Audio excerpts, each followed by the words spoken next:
नमस्कार दोस्तों, मैं दीपक राणा आप सभी का हार्दिक स्वागत करता हूं आपके अपने YouTube चैनल अपग्रेड एकेडमी पर। जैसा कि प्यारे दोस्तों आपको पता होगा कि हम 3 दिनों तक हिंदी व्याकरण के ऊपर डिस्कस करने वाले हैं अभी।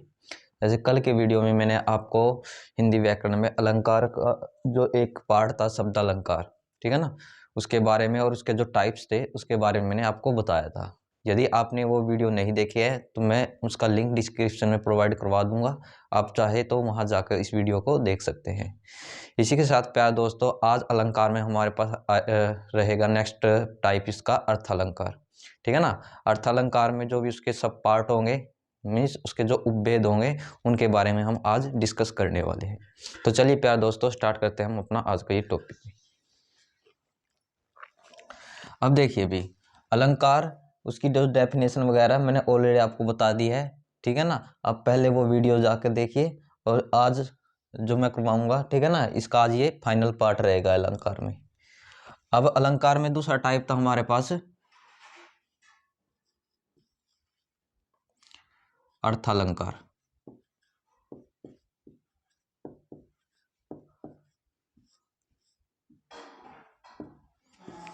अब देखिए इसकी डेफिनेशन मैंने कल वाली वीडियो में बताई थी, मैं दोबारा फिर इसकी डेफिनेशन बताता हूँ आपको।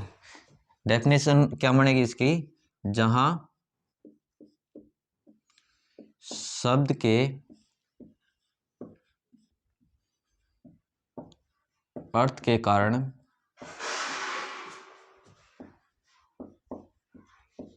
कारण चमत्कार उत्पन्न हो गई।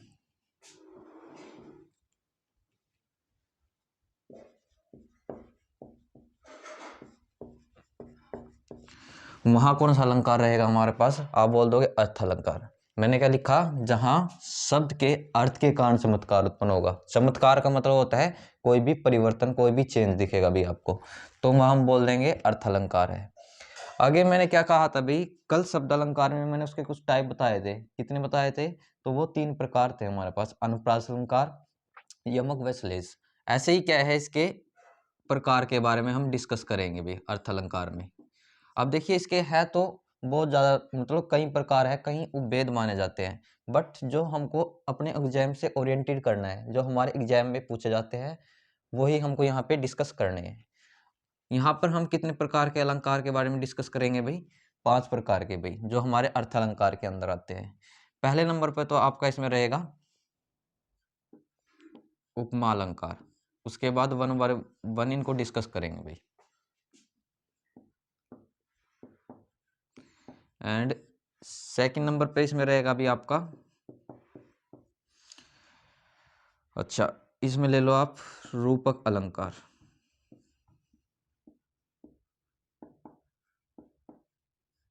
एंड थर्ड नंबर पे इसमें आपका रहेगा उत्प्रेक्षा अलंकार भाई।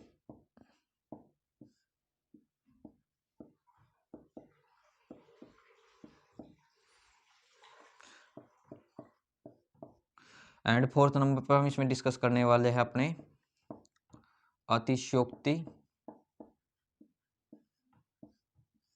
अलंकार के बारे में। एंड लास्ट हम इसमें अपना डिस्कस करेंगे भाई मानवीकरण अलंकार।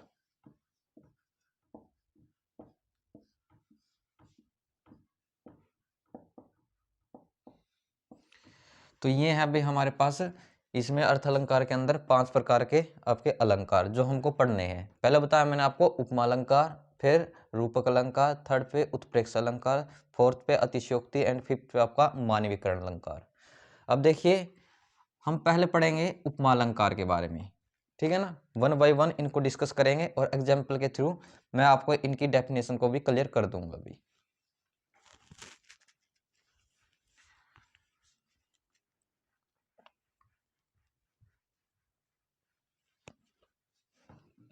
अब देखिए इसमें पहला नंबर का अलंकार कौन सा है अपना, आप बोल दोगे उपमा अलंकार है। जो डेफिनेशन मैं आपको यहाँ पे लिखवाता हूँ, आपको ऐसे के ऐसे ही याद रखना है इसको, क्योंकि एग्जाम में क्या होता है इसकी डेफिनेशन एज टीज मिली है भाई, कई बार रिपीट हुई है एग्जाम में कि भाई बताए इनमें से उपमा अलंकार की कौन सी परिभाषा है, ठीक है ना। तो आपको क्या करना है, इसकी डेफिनेशन को ऐसे के ऐसे ही याद रखना है, जो चीजें आएंगी वो उसके अंदर मैं आपको बताऊंगा। यानी आपको इसमें क्या याद रखना, जहां उपमेय की उपमान से तुलना की जाए। इस वर्ड को नोट करना भी, मैंने बोला जहां उपमेय की उपमान से क्या की जाए, तुलना की जाए, तो वहां पर आपको कौन सा अलंकार मिलेगा, आप बोल दोगे उपमा अलंकार है भाई। ये तो डेफिनेशन आपको याद करनी है। अब इस डेफिनेशन को मैं समझा देता हूँ आपको। अब यहाँ पे आपके दो वर्ड आए, एक तो उपमेय, एक आपका उपमान। इनको आपको पहले समझना है, उसके बाद क्या है मैं एग्जाम्पल देके और क्लियर कर दूंगा इस डेफिनेशन को। अब देखिए, इसको समझने के लिए हमको पहले चलना पड़ेगा इसके अंग की तरफ, यानी इसके भी आगे जाके सब पार्ट हो जाते हैं, उपभेद हो जाते हैं उपमा के। यानी मैं यहाँ लिखूंगा उपमा के अंग, या उपभेद बोल लो भाई। यानी जो उपमा अलंकार है, इसके आगे चार पार्ट है, ठीक है ना, चार अंग है। इसमें पहले नंबर पे तो आता है अभी आपके पास जो मैंने अंडरलाइन किया है, उपमेय। अब देखिए सेकंड नंबर पे क्या आएगा इसके अंदर, आपका उपमान, जो मैंने वहां लिख रखा। थर्ड नंबर पे आपको इसमें याद रखना है भाई आपके पास वाचक शब्द।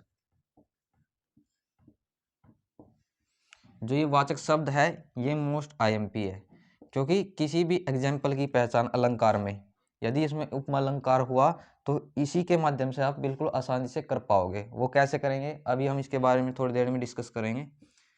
फोर्थ नंबर पे आता है इसके अंदर हमारे पास साधारण धर्म।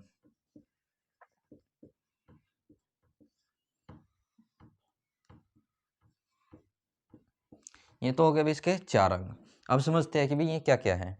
अब उपमेय क्या होता है भाई, उपमेय आप लिखोगे जिसकी क्या की जाए, तुलना की जाए। वो आपका कौन सा उसमें कौन सा उपमेय रहेगा अभी, ठीक है ना। तो आप बोलोगे उसके अंदर हमारा उपमा अलंकार में वो शब्द कहलाता है हमारा उपमेय।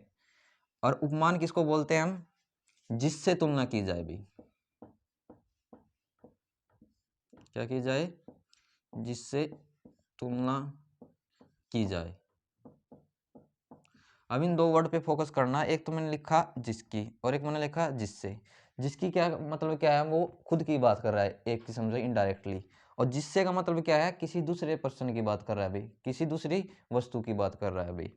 तो भाई जिसमें आपको समझ जाना है, जिसकी वर्ड दिखे तो उसमें उपमेय बनेगा आपका, जिससे कि आपको सेंस दिखे, ठीक है, आप मान लेना उसमें उपमान रहेगा भाई। अब बात कर लेते हैं जो मैंने इंपॉर्टेंट किया है भी, इसी से पहचान होगी इस उपमा अलंकार की।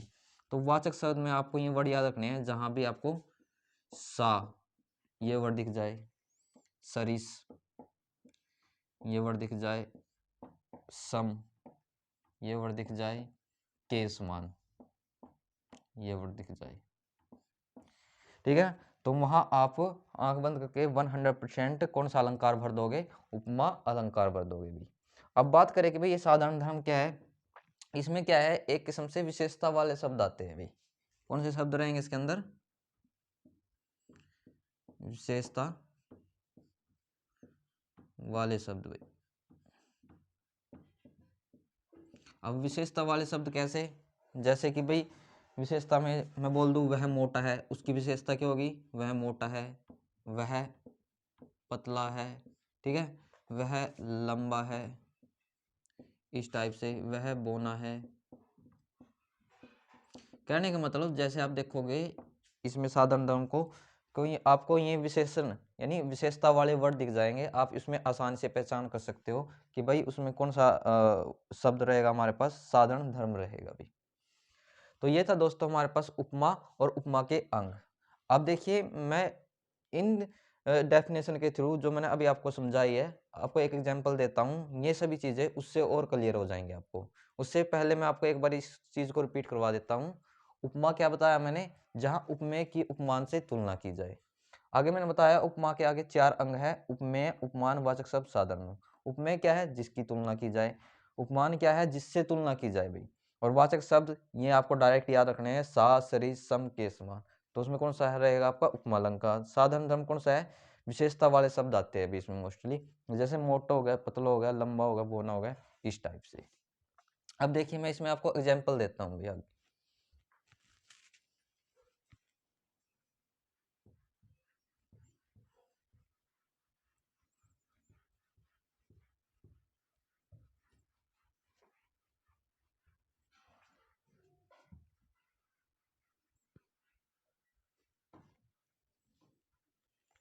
जैसे एग्जाम्पल में क्या लिखता हूँ इसमें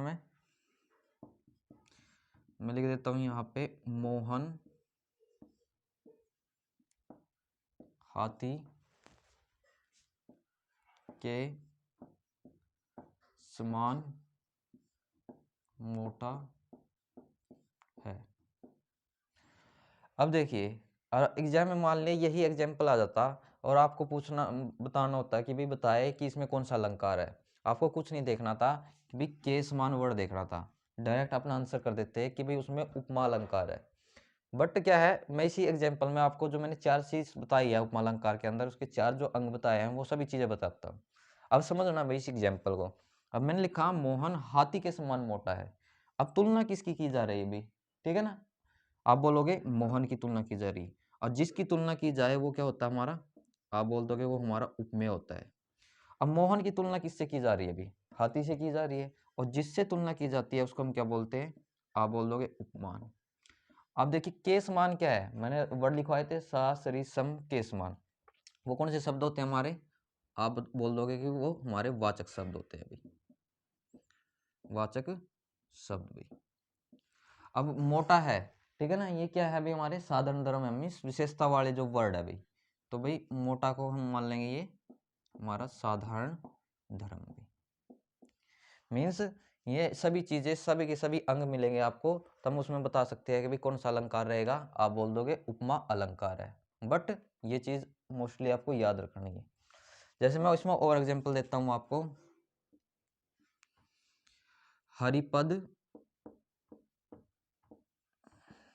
कोमल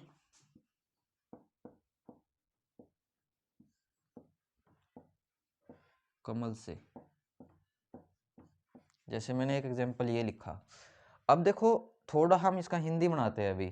इसमें मैंने क्या लिखा, हरिपद कोमल कमल से। जो हरि के पद है ना, हरि के पाव है, वो क्या है, कोमल है, मीन्स मुलायम है, कमल से, किसके समान, कमल के समान भाई।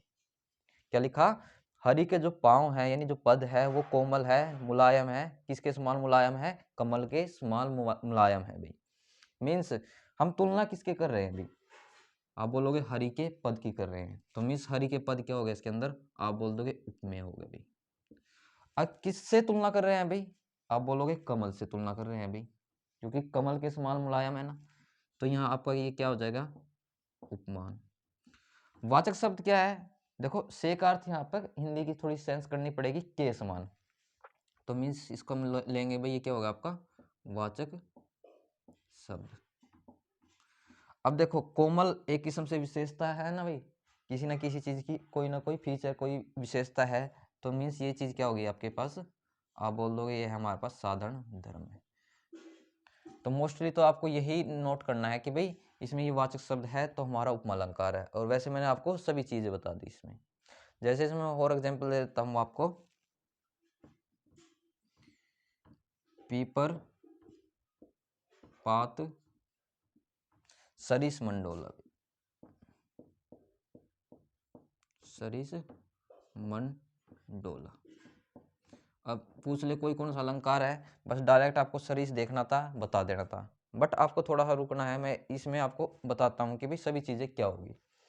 अब मैंने एग्जाम्पल क्या लिखा, पीपर पात सरिस मंडोला। पहले थोड़ी सी इसकी हिंदी करेंगे। देखो पीपर का मतलब होता है पीपल, पात का अर्थ होता है पत्ता, यानी पीपल के पत्ते, सरिस का अर्थ होता है के समान, मन का अर्थ होता है, ठीक है ना, आप समझ रहे होंगे, मन का अर्थ मन, डोलना का अर्थ, ठीक है ना, भागना दौड़ना कुछ भी। यानी क्या है, जो हमारा मन है ना किसके समान डोलता है, आप बोलोगे भाई पीपल के पत्ते के समान डोलता है भाई। मीन्स बहुत से इसको क्या बोल देंगे, पीपर पात को उपमेय बोल देंगे। लेकिन हम अब तुलना किसकी कर रहे हैं, मन की कर रहे हैं ना, किससे, पीपल के पत्ते से भी। तो मीन्स अब की बार ये आपका उपमेय बनेगा इसमें, कभी आप इस चीज को उपमेय मान लो, और जिससे हम तुलना कर रहे हैं ये आपका क्या बनेगा, उपमान बनेगा। सरीस क्या होगा आपका, वाचक शब्द हो गया भाई। और डोलना से आपको क्या पता चल गया अभी, ये आपका लास्ट लिख दो, साधारण धर्म रहेगा हमारे पास, जो रिमेनिंग बच जाते हैं उसमें।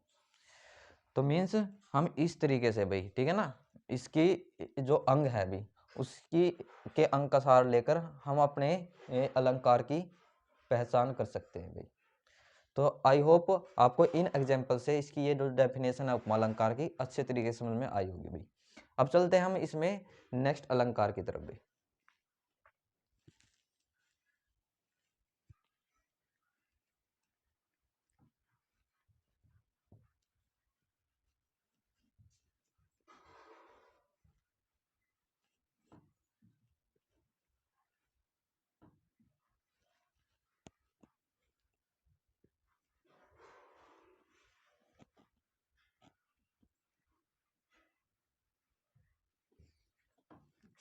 आगे नेक्स्ट टाइप क्या है इसका, पांचवे से एक तो हमने कर लिया अभी, दूसरा लेंगे हम यहाँ पे रूपक अलंकार। देखिए एग्जाम में कई बार इस रूपक अलंकार की डायरेक्ट डेफिनेशन पूछ ली गई है अभी, ठीक है ना, मोस्ट इंपॉर्टेंट है ये वाली चीज भी। अब बात करें कि भाई ये रूपक अलंकार होता क्या है, पहले मैं डेफिनेशन कराता हूँ, फिर एग्जाम्पल के थ्रू उसको समझाने की आपको कोशिश करूंगा भाई। देखिए जहां उपमेय में उपमान का आरोप पाया जाए,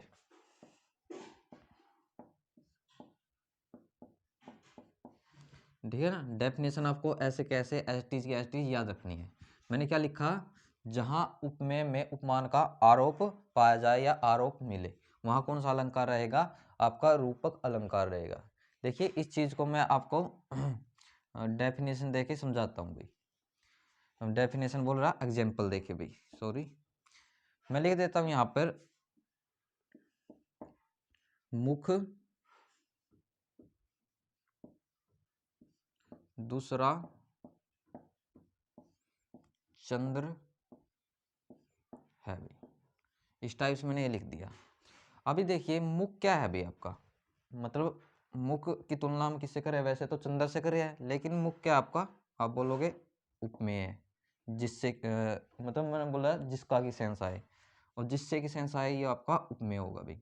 बट मैंने थोड़ा सा डेफिनेशन देखी अपनी कि भाई जहाँ आरोप मिले, कि भाई मुख दूसरा चंद्र है भाई, मुख का आरोप आपको चंद्र से मिलेगा भाई, ठीक है ना, मुख का आरोप आपको किससे मिलेगा, चंद्र से मिलेगा भाई। इस टाइप से जैसे मैं बाद में आपको और एग्जाम्पल करवाऊंगा, उनसे आपको ये डेफिनेशन और उन एग्जाम्पल से क्लियर हो जाएगी। बस आपको इसमें ये याद रखना कि भाई इस टाइप से हमको आरोप टाइप में मिलेगा भाई, तो वहाँ हमारा कौन सा अलंकार मिलेगा, आप बोल दोगे रूपक अलंकार भी। बस आपको इसमें इतना ही याद रखना है भाई। एंड थर्ड टाइप में इसमें हम चलते हैं।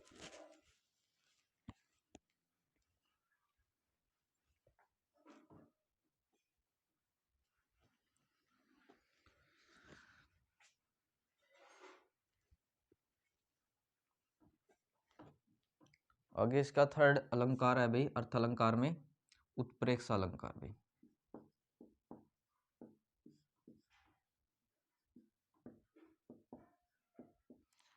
अब देखिए पहले तो इसकी डेफिनेशन याद करनी है। अब डेफिनेशन क्या होगी इसकी, मैं वो लिखवाता हूं आपको, जहां उपमेय की उपमान में संभावना मिले भी, मीन्स आपको जहां भी संभावना दिखेगी वाक्य पढ़ने के बाद, तो आप बोल देना वहां उत्प्रेक्षा अलंकार रहेगा भाई। क्या लिखा मैंने, जहां भी उपमेय की उपमान में संभावना मिले तो वहां आपका कौन सा अलंकार होता है, उत्प्रेक्षा अलंकार। अब देखिए इसकी पहचान करने के लिए भी मैं आपको कुछ वर्ड लिखवाता हूं, आप इन वर्डों को याद कर लीजिएगा, ठीक है ना, और इन कीवर्डों से आप आसानी से इस उत्प्रेक्षा अलंकार की पहचान कर पाओगे। अब देखिए ये कीवर्ड क्या रहेंगे आपके पास, जहाँ आपको वर्ड दिखे भाई मानो, वहाँ आपका उत्प्रेक्षित अलंकार होगा। जहाँ भी वर्ड आपको दिखे जानो, आपको वर्ड दिखे जनू, आपको वर्ड दिखे मनु, तो भाई इस टाइप से आपको जहाँ भी कोई भी वर्ड दिख जाता है भाई इनमें से, तो वहाँ 100% आपका उत्प्रेक्षा अलंकार रहेगा भाई। जैसे मैं लिख देता हूँ यहाँ एग्जाम्पल आपके सामने,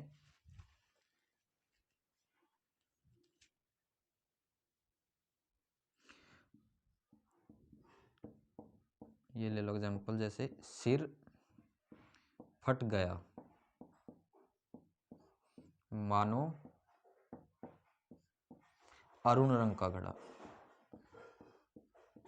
अरुण रंग का घड़ा, ये मैंने एग्जाम्पल लिखा भी आपके सामने। क्या लिखा? सिर फट गया मानो अरुण रंग का घड़ा भाई। अभी देखिए आपसे पूछ लिया जाता है कि बताए कौन सा अलंकार है, बट डायरेक्ट आपको अपना कीवर्ड देखना है कि भाई मानो आ गया, और जहां भी आपको मानो दिखता है तो वो कौन सा अलंकार हो जाएगा? आपका उत्प्रेक्षा अलंकार हो जाता है भाई। अब देखो यहाँ पे ये जो वर्ड है संभावना को रिप्रेजेंट कर रहे, हम क्या कर रहे हैं? संभावना मानो, ठीक है ना, कल्पना टाइप से नहीं कर रहे, संभावना टाइप में। वैसे भी आपको पढ़ोगे कि भाई हाँ भाई संभावना टाइप में है, तब भी आप इसकी पहचान कर सकते हो। ऐसे नहीं याद आता तो आप इन कीवर्ड्सों से इनकी पहचान कर पाओगे भाई। जैसे मैं इसमें उत्प्रेक्षा अलंकार में और एग्जांपल दे देता हूँ आपको, चित्रकूट जनु अचल अहेरी भाई, ये मैंने लिखा आपके सामने का एग्जांपल भाई। मैंने क्या लिखा? चित्रकूट जनु अचल अहेरी। अब कौन सा अलंकार है इसके अंदर? आपने देखा भाई जनु, और जहां भी जनु आ जाता है तो उसमें कौन सा अलंकार होता है आपका? आप बोल दोगे उत्प्रेक्षा अलंकार भी। तो दोस्तों इस इन कीवर्डों के माध्यम से आप उत्प्रेक्षा अलंकार की क्या कर सकते हो? पहचान कर सकते हो। अब चलते हैं हम इसमें नेक्स्ट अलंकार की तरफ भी, अर्थ अलंकार में।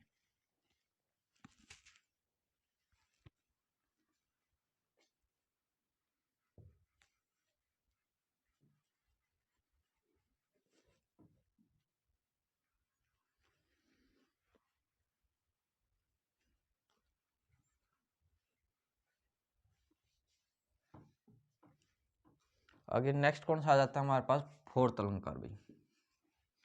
फोर्थ में आता है हमारे पास अतिशयोक्ति अलंकार भी।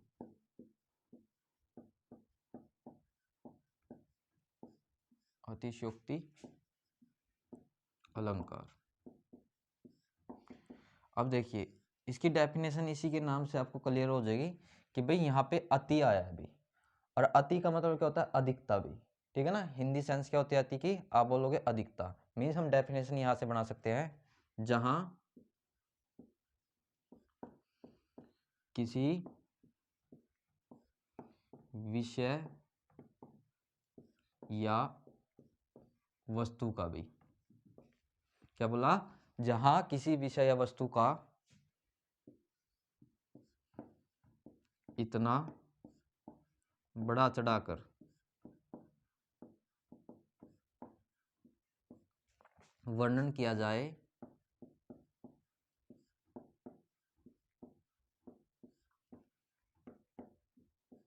कि लोक मर्यादा को का उल्लंघन कर दे भी,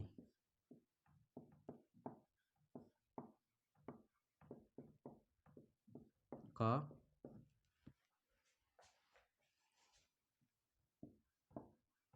उल्लंघन कर दे,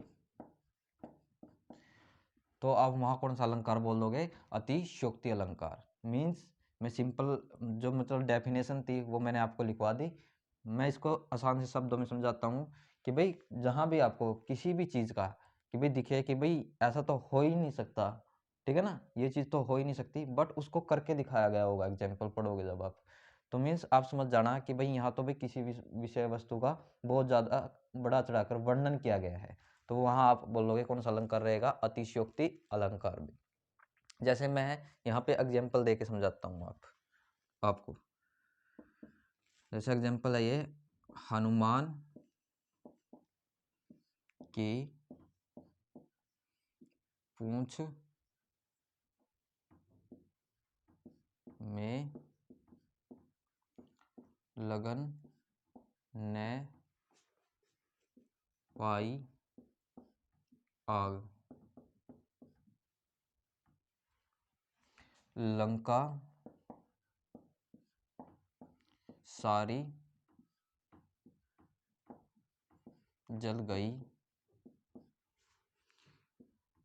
गए निशाचर भाग भी।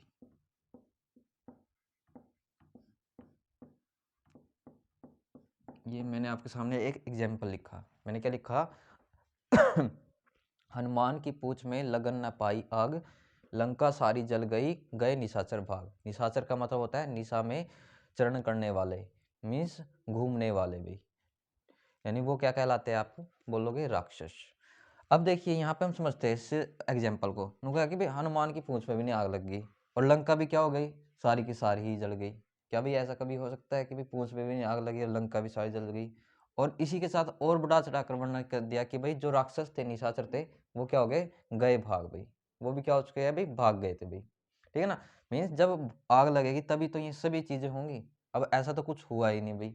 तो मीन्स आप देखोगे कि भाई यहाँ किसी विषय या वस्तु का इतना बड़ा चढ़ाकर वर्णन कर दिया कि भाई लोक मर्यादा का उल्लंघन हो गया अभी।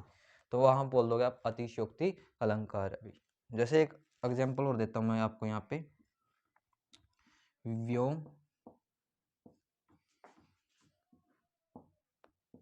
आकाश चुंबती है। अब देखिए व्योम का अर्थ होता है भाई लहरें। ठीक है ना?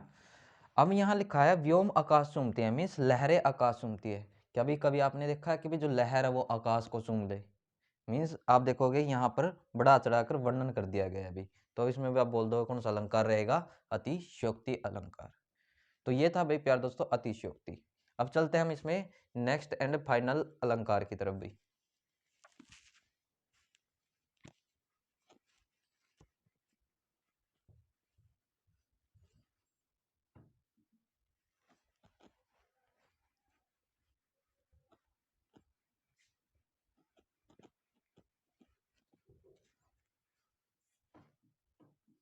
अब इसमें पांचवा अलंकार है आपके पास मानवीकरण अलंकार भाई।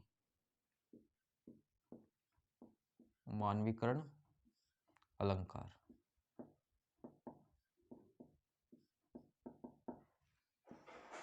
अब देखिए समझते हैं। पहले डेफिनेशन लिखवाता हूँ, उसके बाद उसी डेफिनेशन से आपको ये चीज़ क्लियर करता हूँ कि भाई ये क्या है और कैसे हम इस में कोई भी उदाहरण आता है पहचान कर पाएंगे कि भी हाँ उसमें मानवीकरण अलंकार रहेगा भी आपका। डेफिनेशन क्या है? जहाँ अब जड़ प्रकृति के माध्यम से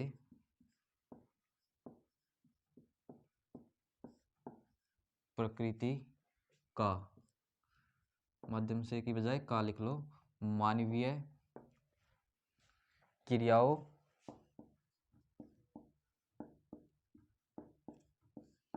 से क्या पाया जाए भी?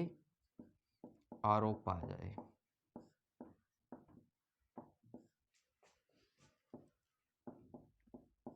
अभी मैंने यहाँ पे क्या लिखा?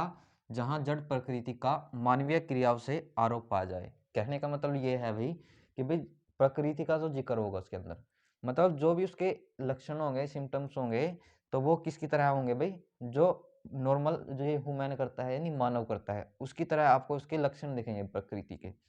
और जब मानवीय क्रियाओं से लक्षण देखे, मतलब मानवीय क्रियाओं से आरोप आ जाए, तब वहाँ कौन सा अलंकार बोल दोगे? आप बोलोगे वहाँ मानवीकरण अलंकार है।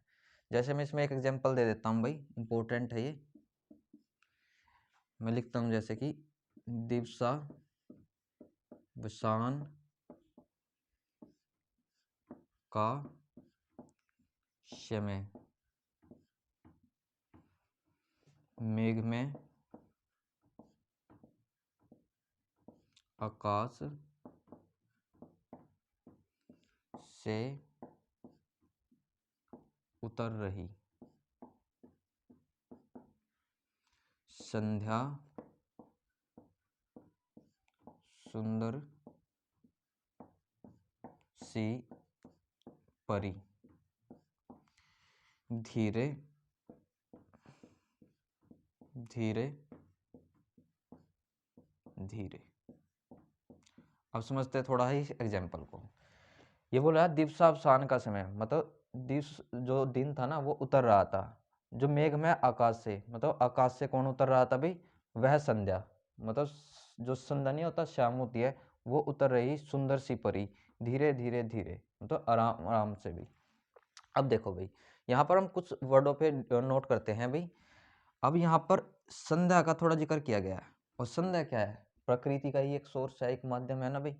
अब उसकी जो तुलना है भाई, क्या है भाई, उतरने से की गई है भाई।